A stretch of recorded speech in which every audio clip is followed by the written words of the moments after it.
बताओ, सड़क है लेकिन गाड़ी नहीं।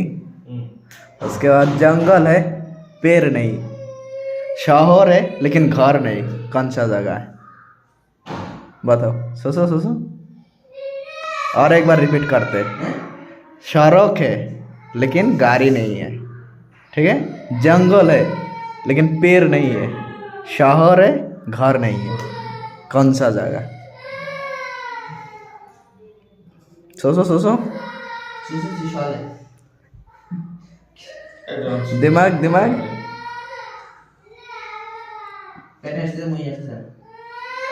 बताओ बताओ। पता नहीं। तुम बोलो। चलो, तब व्यूअर्स कमेंट्स करके बताएगा क्या।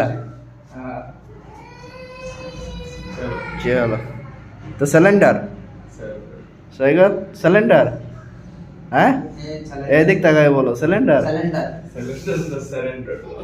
सिलेंडर।